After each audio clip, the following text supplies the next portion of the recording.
잠언 20장 26절에서 30절입니다. 잠언 20장 26절에서 30절 함께 읽겠습니다. 시작. 지혜로운 왕은 악인들을 기질하며 타작하는 바퀴를 그들 위에 굴리느니라. 사람의 영혼은 여호와의 등불이라. 사람의 깊은 속을 살피느니라. 왕은 인자와 진리로 스스로 보호하고 그의 왕위도 인자함으로 말미암아 견고하니라.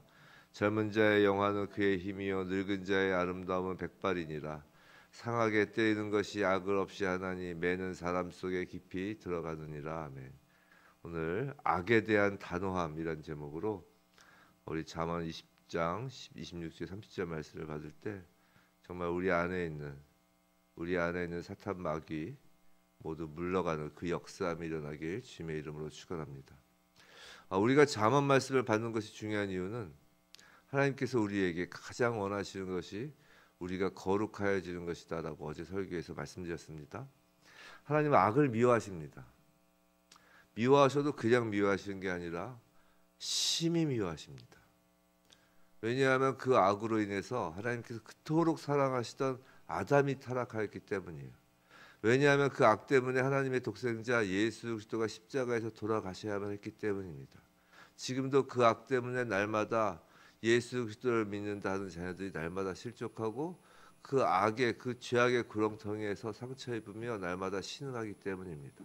그건 단순히 6,000년 전에 아담에게 있었던 일이 아니고 2,000년 전에 예수 그리스도로 다 그쳐진 것이 아니라 여전히 악은 이 땅에 존재하여 사탄 마귀는 이 땅에 아직도 존재하여 특히 마지막 때가 가까울수록 자신의 마지막 때임을 누구보다 잘 아는 사탄은 단 한 명의 하나님의 자녀라도 더 잡아먹기 위해서 더 기승을 부리고 날뜁니다.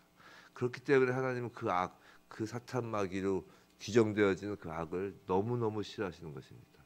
자신의 자녀를 구렁텅이에 빠뜨리는 것을 어찌 기뻐할 수 있겠습니까? 하나님은 악을 싫어하십니다.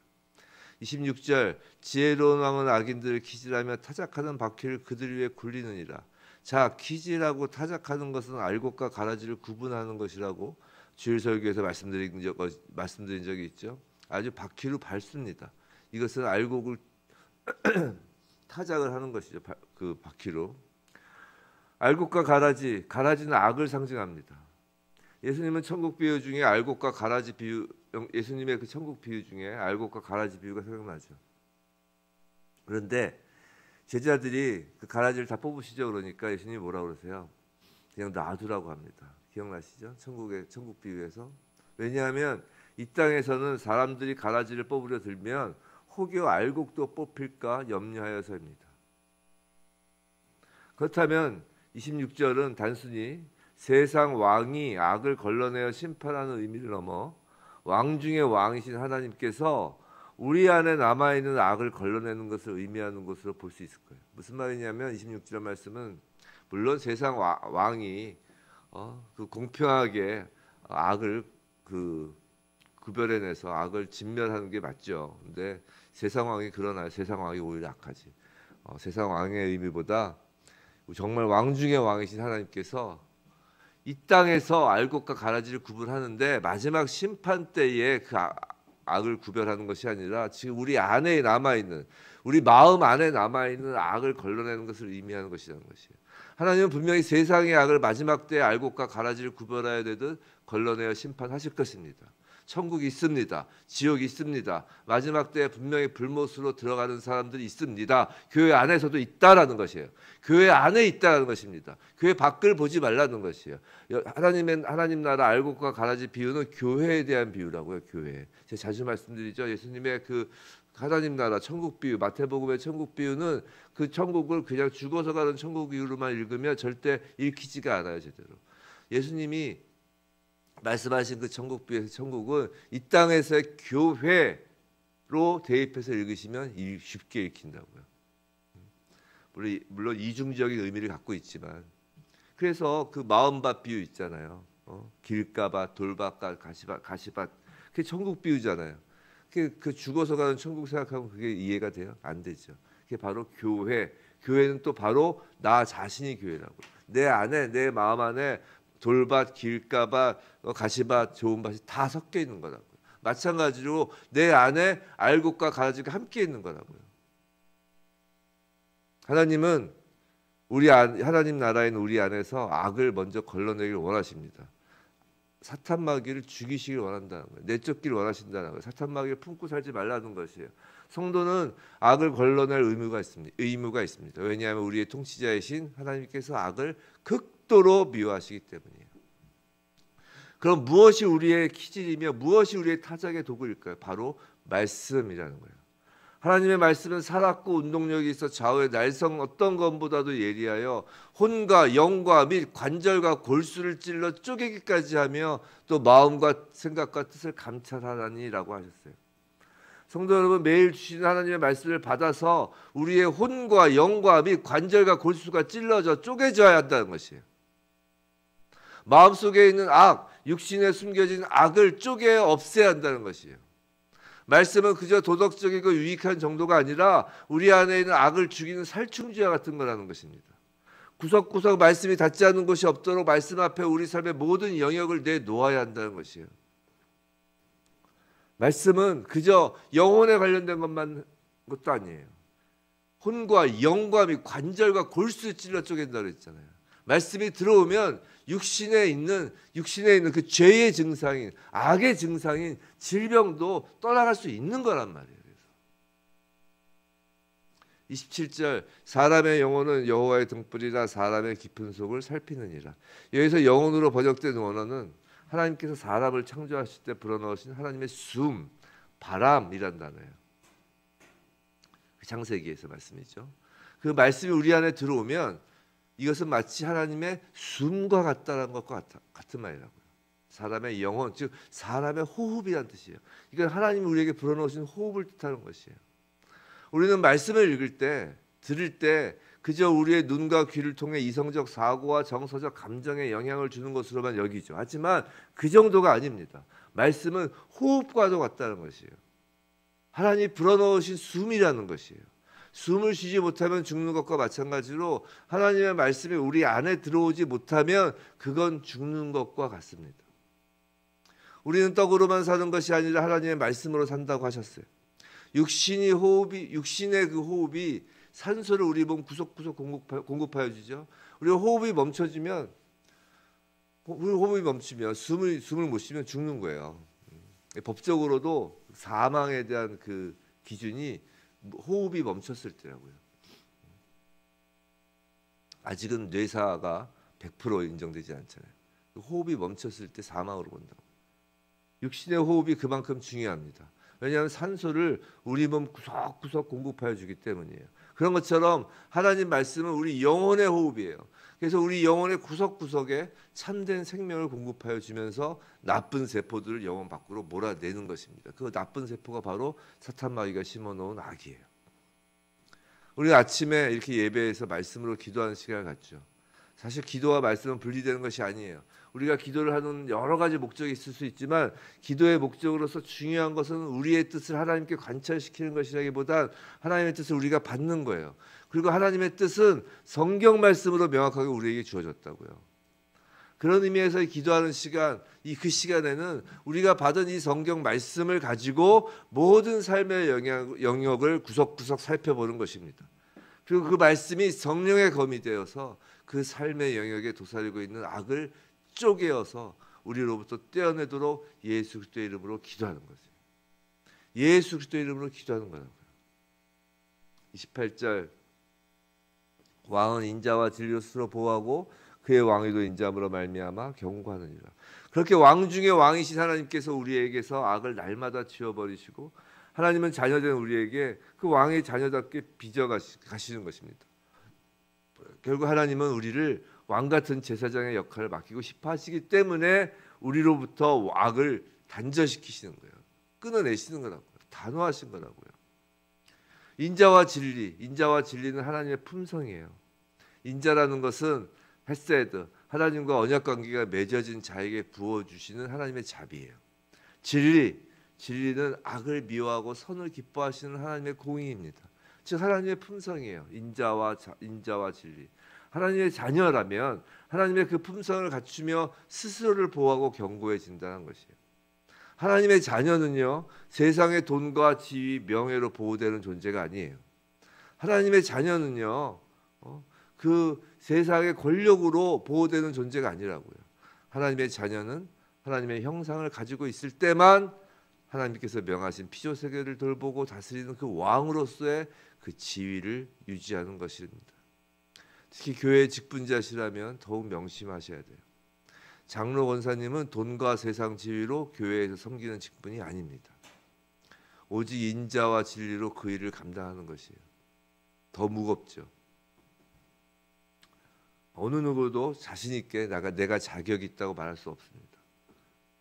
교회의 어른됨은 돈이나 세상 권력, 자리에서 나오는 것이 아니에요.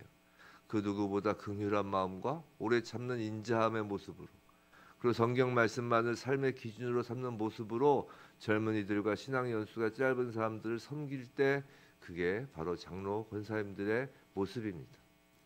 참고로 성경에서 왕이라는 것은 세상에 군림하는 왕과는 다른 것을 아시죠? 예수께서 보여주신 그 십자가에서의 왕의 모습입니다. 섬기는 모습이 하나님 나라에서의 왕이죠. 29절, 젊은 자의 영화는 그의 힘이요 늙은 자의 아름다움은 백발이니라. 자, 늙은 자의 아름다움은 백발이라는 것은 바로 그와 같은 인자와 진리, 즉 인자와 진리를 가진 아름다움이라는 것이에요. 머리가 휘어진다고만 아름답지 않습니까? 머리 휘어지면 뭐가 아름다워요? 지저분해 보이지. 인자와 진리로 백발이 되었을 때 아름다운 것이에요. 반면 젊은 자의 영화는 그의 힘이라고 합니다. 용맹스럽고 팩이 있다는 뜻이에요. 29절은 젊은 자와 늙은 자의 조화로운 모습을 그리고 있죠.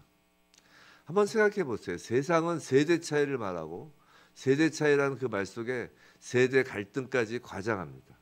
그렇죠? 뭐 이 세대 이 시대의 가장 큰 문제가 세대 갈등이라는 거 아니에요? 세대 갈등. 나이 든 사람들은 나이 든 사람 대접 안 해준다고 젊은 사람들 탓하고, 젊은 사람들은 나이 든 사람 인구가 많아져가지고 자신들이 부담해야 될 노인층 인구가 많아졌다고, 왜 그렇게 오래 사는지 모르겠다고 탓하고, 이 세대 갈등을 과장합니다. 또 수명이 길어졌잖아요. 요새 장례식장 가면은 80대 초중반만 돼도 호상이란 말을 못해요. 90을 넘어야 그래도 호상이란 말을 합니다. 70대, 얼마 전에 제 아시는 분 아버님이 돌아가셨는데 70대셨어요. 70대 중반. 아시면 되게 젊은 분이었죠. 뭐 거의 뭐 옛날로 치면 40대, 50대 돌아가신 그 분위기예요. 70대 돌아가시면. 오래 병을 앓으셔서 그나마 그 자녀들이 준비를 하고 있었지만 70대에 돌아가신다 그러면 요새는 뭐 엄청 젊었을 때 돌아가셨다고 생각을 하죠. 그만큼 나이 드신 분들 연세가 점점 길어갑니다. 근데 그만큼 더 세대 갈등은 더욱 깊어지는 것 같아요. 특히 요새처럼 총선을 앞둔 정치 시즌에는 각 세대를 잡기 위해서 정치인들은 젊은 사람들에게 젊은 사람 입맛에 맞추고, 젊은 사람 앞에서는 또 나이 든 사람 앞에서는 나이 든 사람 입맛 맞추느라고 정신이 없죠. 그죠? 여기 가면 이 소리하고 저기 가면 저 소리하고. 어찌 보면 이런 정치인들이 세대 갈등을 더 조장하는 것 같아요. 전 이런 때 보면 항상 이런 생각이 들어요. 이런 정치인이 있으면 좋겠다. 젊은 사람에게 오히려 가서 노인 공경해라. 노인을 위하여 젊은 사람들이 무엇을 할 수 있을지 한번 고민 같이 한번 해보자라고 이야기를 하고, 노인분들에게 가서는 젊은 사람들 이해하고 젊은이들을 위해서 노인이 무엇을 해줄 수 있을지 한번 고민해보자. 그런 식으로 접근하는 정치인이 있었으면 좀 좋겠다 생각을 합니다. 국가적으로나 가정, 교회, 사회 영역, 강적 영역에서 정말 세대 갈등이 아니라 세대 협력이 일상화되었으면 참 좋겠어요. 30절, 상하게 때리는 것이 악을 없이 하나니 매는 사람 속에 깊이 들어가느니라. 자, 오늘 말씀의 결론입니다. 악은 참으로 지독하고 뿌리가 깊어서 웬만해서는 없앨 수 없습니다. 성도 여러분, 웬만해서 우리 안에 도사리고 있는 악이 없어지지가 않아요. 반복됩니다. 정말 상할 정도로 때려야 되고 뼛속 깊이까지 매가 들어가야 그나마 없어질까 말까예요. 그렇지 않아요? 지금 이 말은 그러니까 자녀들을 상처나도록 체벌하라는 말이 아니에요. 누가 이 매질을 감당할 수 있겠냐는 것이에요. 그 누가 감당하였냐는 것이에요. 바로 예수 그리스도시라는 것이에요. 그 매는 우리가 맞아야 할 것이었어요. 아마 패션 오브 크라이스트와 같은 예수님을 주인공으로 삼은 영화를 보시면 예수께서 십자가를 지시기 전에 채찍 맞는 장면을 보신 적이 있을 것입니다. 우리는 그 끔찍한 장면을 보면서 눈물을 흘리죠. 근데 왜 눈물을 흘리시나요? 예수님이 불쌍해서 눈물을 흘리시나요? 그런데 거기서 채찍을 맞고 있는 자는 바로 우리여야 하는 거라고요. 예수님이 단순히 불쌍해서 눈물을 흘리는 것이 아니라 예수님의 그 채찍을 맞는 그 장면에 우리가 몸둘 바를 몰라서 정말 악소리도 내지 못하고 입을 꾹 다물 뿐입니다. 악소리도 내지 못하는 거예요. 왜 하나님 앞에서 악소리 입을 다 다물게 되는지 아세요? 그 거룩하심 앞에서, 그 십자가 앞에서 아무도 소리를 낼 수 없다는 것이에요. 그래서 그런 일 말씀드렸잖아요. 마지막 심판 백보자 앞에 어느 누구도 변명할 자가 없을 거라고요. 어느 누구도. 성도 여러분, 예수 그리스도 앞에서 우리는 거룩해져야 합니다. 근데 우리를 속이는 게 뭔지 아세요? 우린 연약해. 더 이상 어떻게 나 같은 사람이 죄를 극복해. 소극적으로 난 못해. 라며 발뺌한다는 것이에요. 이것이 속임수예요. 우린 더 이상 그 발뺌을 할 수 없습니다. 왜냐하면 예수 그리스도께서 바로 그 매를 맞으셨기 때문에, 그리고 그 매 앞에서 악소리도 못 내는 게 바로 우리이기 때문입니다. 우린 더 이상 죄에서 발뺌할 수 없어요. 모든 죄의 중독에서 벗어나야 합니다.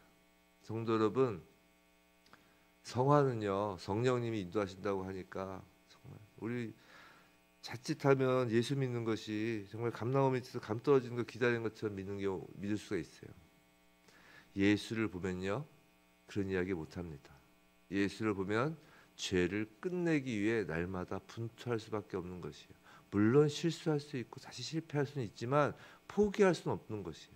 절대 포기할 수 없는 것입니다. 그것이 은혜예요. 은혜는 따뜻한 집에서 그저 소파에 누워 편안함을 누리는 것이 은혜가 아닙니다. 가족끼리 모여서 하하호 웃으면서 TV 보는 것이 은혜가 아니에요. 옆집에서는 전쟁이 일어나고 있는데 우리 집은 전쟁이 안 일어나네. 참 다행이네. 감사합니다. 땡큐가 하고 주일날 성경책 옆에 끼고 교회 나오면서 찬양 부르는 게 은혜가 아니라고요.